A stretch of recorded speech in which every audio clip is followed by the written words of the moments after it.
तो के प्रोग्राम को लिखने के लिए हमें एडिटर की जरूरत पड़ती है। जैसे अगर मैं अपना रिज्यूमे बनाऊंगा तो मैं जनरली एमएस वर्ड पे अपना रिज्यूमे बनाऊंगा। उसके बाद जब किसी को शेयर करूंगा तो हो सकता है पीडीएफ फॉर्मेट में शेयर कर दूं।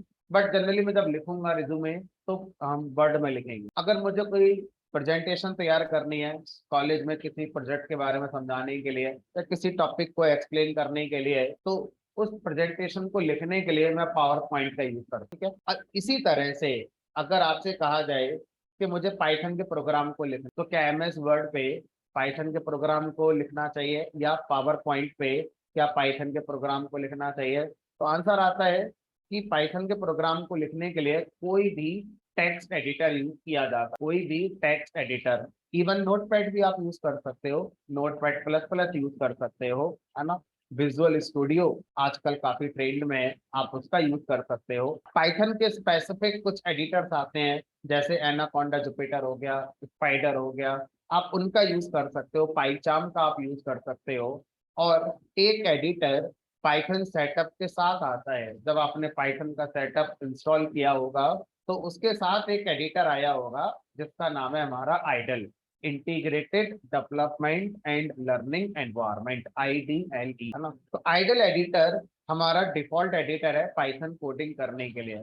तो हम लोग स्टार्टिंग में आइडल एडिटर पर कोडिंग करेंगे और जब आगे जाएंगे तो आपको दो एडिटर और सिखाए जाएंगे, एक एनाकोंडा जुपिटर और दूसरा VS कोड। ये हमारे ज्यादा ट्रेंड में दोनों रहते हैं। ठीक है, तो स्टार्ट करेंगे अभी हम आइडल के साथ, और फिर जब आप आगे बढ़ेंगे तो आपको VS कोड और दूसरा आपका एनाकोंडा जुपिटर, इन पर काम करना भी आपको सिखाया जाए। तो अभी हम स्टार्ट करते हैं आइडल से। तो कैसे करेंगे, सर्च बार में जाएंगे और सर्च बार में जाने के बाद टाइप करेंगे आइडल, IDL। जैसे ही आप सर्च बार में आइडल टाइप करेंगे आपके सामने आइडल का लॉन्चर ऑप्शन आ जाएगा। ये लॉन्चर ऑप्शन तभी आएगा जब आपने अपने सिस्टम पे पाइथन को इंस्टॉल कर लिया है।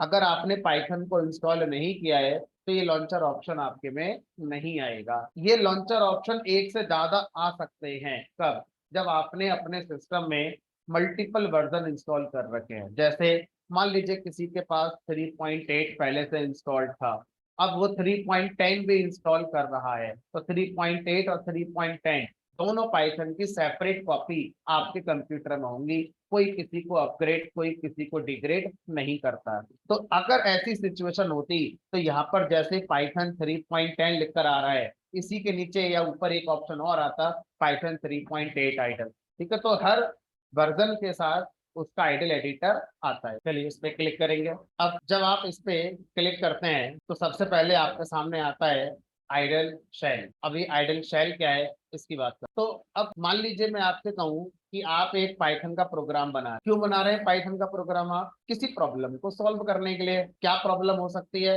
हमने कहा प्रॉब्लम हो सकती है EMI कैलकुलेट करना है। बैंकिंग में कोई कस्टमर आया बैंक के पास और बोला कि मुझे लोन चाहिए, लेकिन पहले मुझे ये बता दो कि मेरा मंथली EMI कितना हो। अब इस काम को बैंक के जो एम्प्लॉई हैं वो कैसे करेंगे? तो कोई एक वेबसाइट ओपन करेंगे या कोई कैलकुलेटर ओपन करेंगे जिसमें वो principal amount, rate of interest और टाइम वगैरह डालेंगे और बता देंगे कस्टमर को कि भाई आपका EMI इतना बैठेगा। तो वो जो है वो एक प्रोग्राम ही तो है, चाहे वो वेबसाइट हो चाहे वो कैलकुलेटर ही क्यों ना हो।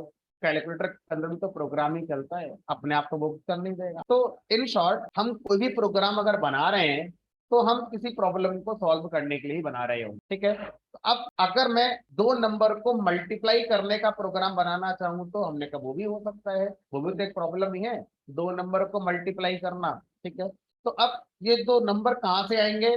हमने कहा ये दो नंबर यूजर से आएंगे। यूजर कौन है? जो उस प्रोग्राम को यूज कर रहा है, उसे हम क्या बोल रहे हैं? यूज। अब मेरा प्रोग्राम चलता है जो दो नंबर का मल्टीप्लाई करेगा, तो वो दो नंबर यूजर से लिए जाएंगे। अब यूजर कीबोर्ड से नंबर टाइप करेगा, तो कभी भी यूजर जो भी इनपुट देता है किसी भी सॉफ्टवेयर को, वो डायरेक्ट सॉफ्टवेयर को नहीं जाता है।